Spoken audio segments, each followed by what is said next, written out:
When you grow up with an alcoholic mother, you spend a lot of time wishing that she would change. You wish that just one day, instead of sleeping on the couch all afternoon, she would help you with your homework. You wish that you could take a sip from your drink without first smelling it to make sure it's not her cup. And oddly enough, you wish that she would notice when you're skipping school and running around a sketchy neighborhood with sketchy people so that maybe she could set some rules that would keep you safe. This was my life for a while. I'm the youngest of 9, so my dad and siblings mostly raised me, but eventually, when I was 5, my parents got divorced, and then my siblings all grew up and moved out, and they left me by myself. So I had a few years where there was really no one to look after me. And we were living in New Orleans at the time, and I was 12 years old and had no supervision to just do whatever I wanted. So when I look back on those years of ditching school and going to friends' houses who I had just met and sometimes staying there for days at a time without my mom noticing, I don't understand how nothing bad ever happened to me. I was never kidnapped or abused or any of the horrible things that can happen to a young girl in that situation. But soon my dad and siblings understood that it wasn't safe for me, so they worked with Child Protective Services to get me removed from my mom's custody.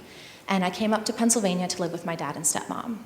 It took me a really long time to get used to because they were attentive and they had rules and they helped me with my homework, which I desperately needed. And they were persistent and worked really hard to get me back on the right path. But soon I started to really miss my mom because I felt like something big had been taken from me. And I knew I was never allowed to go and live with her again, but I thought there couldn't be any harm in just visiting her once a year. And I found a lot of really ridiculous ways to justify how her drinking was acceptable just so that I could spend time with her. And I took every opportunity I had to go down to New Orleans and visit. And during my first year or two in college, I would spend my summer and winter breaks there. And to make some extra money to help me through college, I would work at a grocery store that was nearby. Well, one day I was at work, and my mom came to pick me up, and she had just picked up my older brother, who was blind and autistic, from his day program. He was in the front seat, so I got into the back, and as soon as my mom started to drive away, I could tell she was hammered. It broke my heart because my brother was in the car, and I didn't want to scare him, so I just told my mom to pull over, and I made her get into the back, and I drove us home. I waited until we got home and my brother went up to his room and I yelled at my mom. I was furious at her for putting us in that situation, especially my brother. A lot of emotions were coming up for me in that moment because that was the exact moment that I finally saw her the way the rest of the family had seen her for all these years. When you're a little kid, your older siblings can protect you from things that you see, but not anymore. I was totally on my own. So as I'm standing there noticing how drunk my mom is and that she just drove her special needs son around for half an hour, I'm also noticing that this is the way that it's always been. I'm noticing that my siblings had to deal with situations much worse than this one for their entire lives until they became adults and moved out.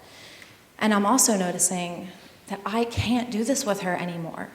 The most basic responsibility of a mother is to keep her child safe, and she failed to do that at every opportunity.